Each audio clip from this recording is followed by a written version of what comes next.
So I saw the demand for part two on the series, and I really didn't know that it was going to get that much. And a lot of people, if you don't know, I have a lot of love for the character of Gohan. So having to change and write this character is a little difficult for me because I don't really know if it's exactly how I want the character to be, but it's definitely, I'm writing it as in a practical sense of what exactly might happen. So I hope you guys enjoy this. After demand from everybody wanting to see part two, it's now happening. So I hope you guys enjoy. This is part two of What If Raditz Took Gohan.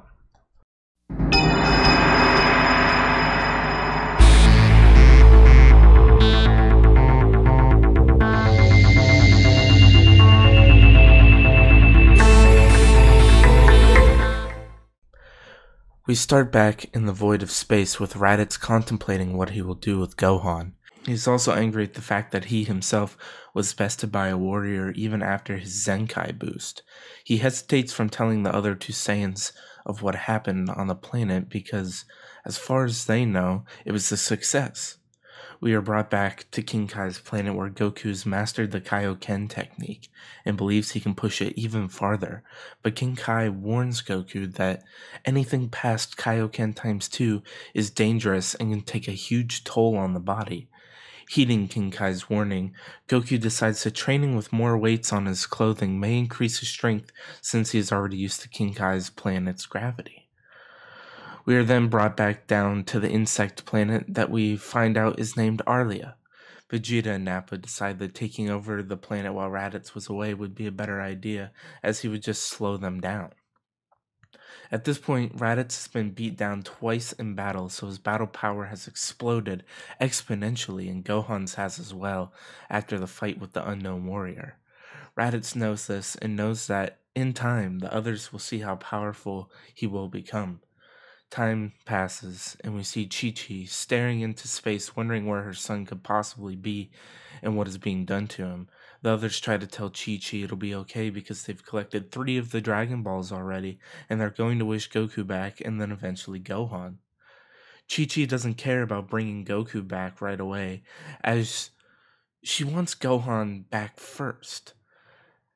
In this telling of the story, the other warriors aren't training as hard because the threat is unknown to them at this moment, but the character who's training hardest is Piccolo. Piccolo has been doing mental and physical training ever since the first encounter with Raditz, and has been in contact with Kami as well.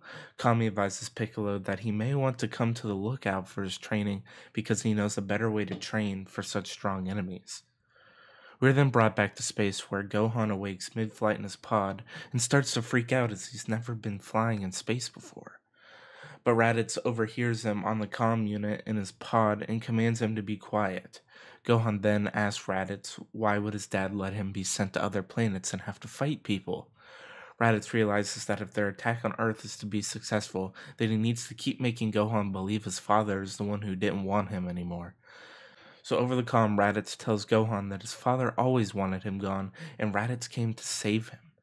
Gohan sits and thinks of all the times that him and his dad shared together and begins to believe that they were all lies.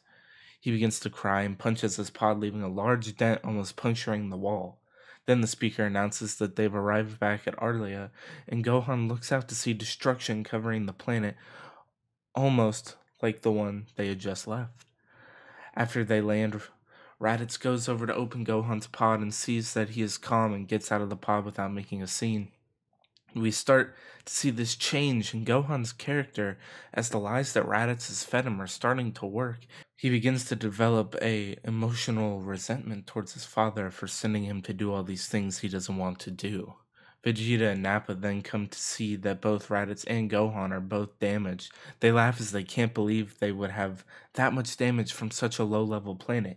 Vegeta then tells Raditz that he expected it from the boy, but from him it's pitiful. Rage begins to boil inside of Raditz, but before he can do anything, Gohan lunges forward straight in a fit of rage towards Vegeta. We don't know why Gohan begins to attack Vegeta, and he's stunned at the amount of power he possesses. But then Vegeta grabs him and throws him to the ground and tells him that a half-breed runt like himself deserves to be killed for such acts. But then Raditz grabs Gohan and tells Vegeta that there was a warrior on the other planet that even when attacked seemed as if he was unfazed by his attacks. Vegeta scoffs and tells Raditz had he not been so weak, he would have had no problem dealing with the warrior. But after they go to Earth and use the Dragon Balls, they will dispose of him. Raditz then brings Gohan back to camp, where he then throws Gohan and scolds him for attacking Vegeta. Deep down, though, Raditz knows that Vegeta saw the power Gohan possesses, so he wouldn't kill him, as he is an asset. Back on Earth, we see Piccolo heading towards Kami's lookout when he comes across an old face. Piccolo turns to see a familiar face to us, but not to himself. Before Piccolo stands the mighty warrior Giran, who we haven't seen since Demon King Piccolo had him killed by Tambourine. Giran has come to fight Piccolo as revenge for what was done to him by Piccolo Daimao. Piccolo has no knowledge of what Giran is talking about, but says he's been waiting for someone to test his new skills. Giran charges at Piccolo, but in a flash gets sent hurtling towards the ground, but stops himself before he hits it. In an instant, Piccolo realizes that Giran is no match and tells him to give up before he dies again. Giran is enraged and decides to charge Piccolo once again, but Piccolo's speed is too much for the older warrior. Piccolo throws Giran into the air and launches a beam from his mouth, incinerating the warrior. Piccolo brushes off this encounter and begins to head towards Kami's lookout again. Back on Arlia, Vegeta and Nappa discuss their plan to go to Earth and use the Dragon Balls for immortality, when Raditz walks in and tells them that they shouldn't be making plans without including him. Vegeta scoffs and tells Raditz that a lower-level Saiyan like himself doesn't need to waste his time on even coming to Earth.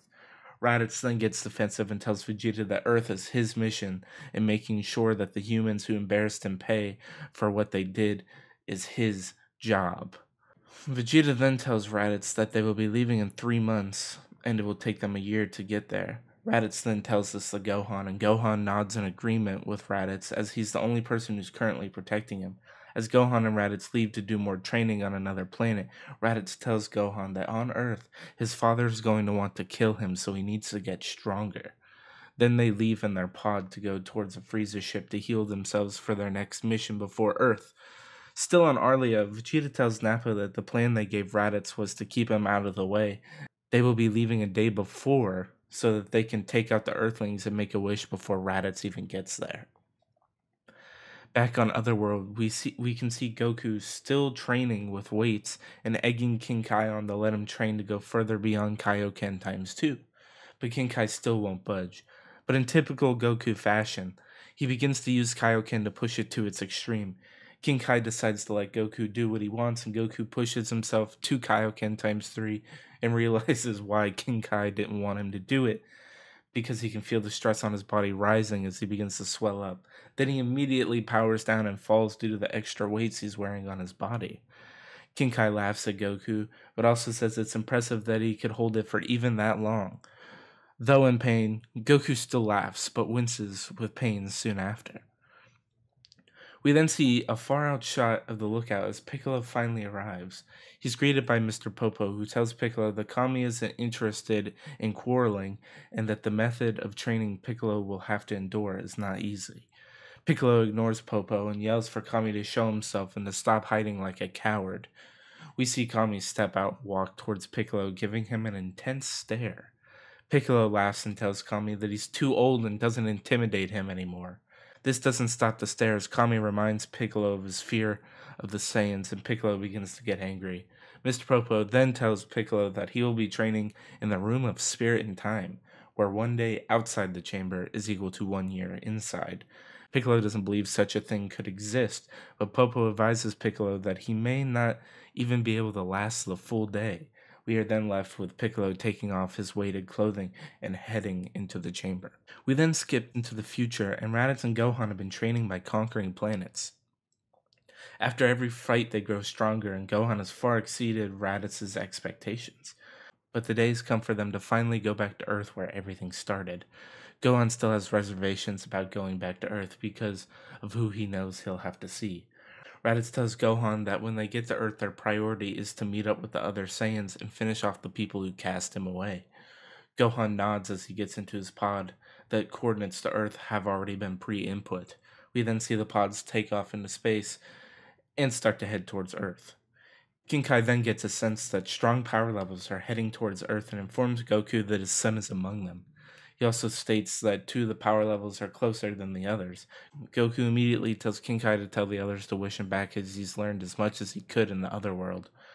Goku then calls Master Roshi in the same way he does in the original story, but tells them about the Saiyans that are on their way. This is a shock to the Z Warriors as they've not been training as hard because of the peacetime. Bulma then gathers the Dragon Balls and summons Shenron to wish Goku back to life. From the lookout, Kami sees this and decides why they suddenly decided to use the Dragon Balls. Suddenly, Kami is contacted by Kinkai and is told about the Saiyans on their way, and that one of the Saiyans is the son of Son Goku. Kami, almost knowing nothing about Goku's child, can only expect that he has the same potential Goku had when he was a kid. Then Kami sends word to the other warriors to come to the lookout to train due to the impending arrivals. This will be able to get the Z Warriors to be almost as strong as they were in the original story against the Saiyans. We then skip to the next day where we see the door to the time chamber open and Piccolo seems to be completely calm. Piccolo grabs his gear, but before he can leave, he's stopped when he hears a voice yelling at him. It's Kami, who tells Piccolo to stop, and Piccolo turns to look at Kami with a grimace. Kami tells Piccolo that his fears are correct and the Saiyans are on their way. Piccolo, unfazed, tells Kami that he'll handle the Saiyans, and then will come to take what he was born to take. Kami senses Piccolo's energy is greatly skyrocketed and eclipses his original battle power. Piccolo then departs from the lookout to the wastelands, to where he will remain until the final days. The Z Fighters later in the day arrive at Kami's lookout to do training on their own, and the story carries out as normal with these characters. Significant time has passed since the Saiyans have left for Earth, and Raditz and Gohan are not far behind them. Kinkai informs Goku that the Saiyans are very close, days in fact, and have been traveling faster than expected. Goku then begins to fly down Snake Way to get to Earth to help his friends before they're killed. We then see all the Z Warriors sense two very faint but huge energies coming towards the Earth, and they are all contacted by Bulma to meet at Kame House. And we see Piccolo stare at the sky and have a smirk on his face because he knows that the day is coming. The warriors all at Kame House talk about what they are in store for because they know that if these Saiyans are stronger than Raditz, and he couldn't be defeated by Piccolo or Goku, that how are they gonna beat them?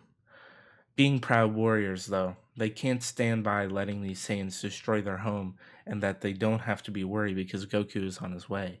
Suddenly, while nobody was paying attention, the news on the television talks about two asteroids that have landed in East City.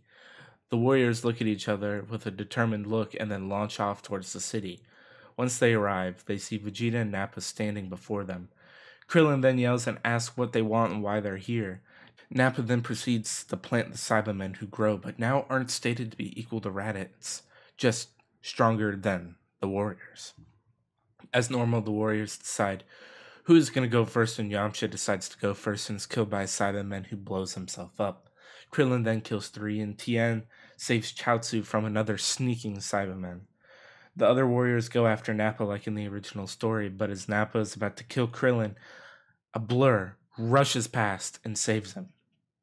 Goku, armed with senzu beans, helps Krillin and then proceeds to destroy Nappa, but even easier than before, and Vegeta kills Nappa because he's near death and not useful to him anymore.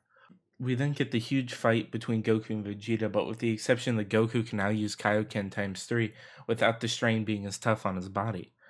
Vegeta turns into a great ape and still gets his tail taken off by Yachirobe, except Vegeta doesn't spend as much time teasing Gohan by hurting his father because obviously Gohan isn't there. So this means Goku spends less time being hurt by Uzaru Vegeta and is able to keep up with Vegeta even though being severely hurt. We then see 2 more Saiyan pods land in the East City, and Raditz and Gohan both get out of the pods. Raditz tells Gohan that the others must have arrived sooner and uses his scouters to see what is happening. He sees a power level dwindling and a couple other powers that are relatively okay. He then tells Gohan to come with him and they take off towards the fight that is raging on.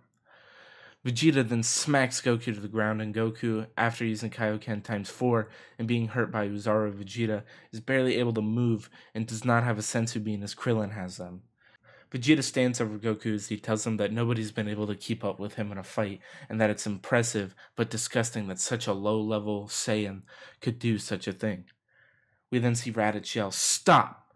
to Vegeta, and Vegeta turns to see Raditz standing there with Gohan.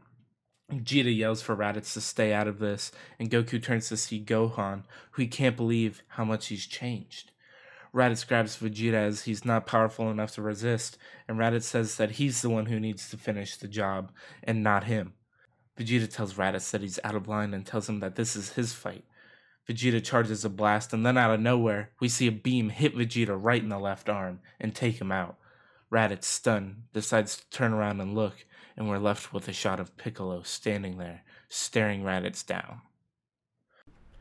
Hey, what's going on, guys? I'm recording this after the fact. The original outro that I had for this video was, it sounded really bad because I was under the weather, if you couldn't tell while I was recording this video. But anyways, I hope you guys enjoyed part 2 of What If Raditz Took Gohan. If you guys really want part 3, make sure to let me know down below and drop a like on this and subscribe, because I'm going to try to get back to my normal schedule, but I've been working things out with the Dragon Ball Network, trying to get that started up with Sal the Saiyan.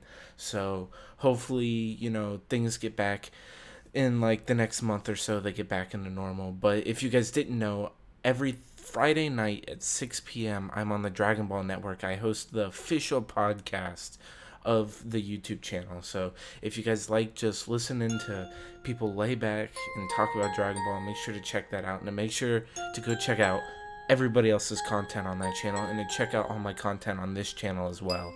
And more of it's coming. I promise you guys. I really hope you guys are enjoying this. And yeah, that's it from me. I hope that you guys have a magic day.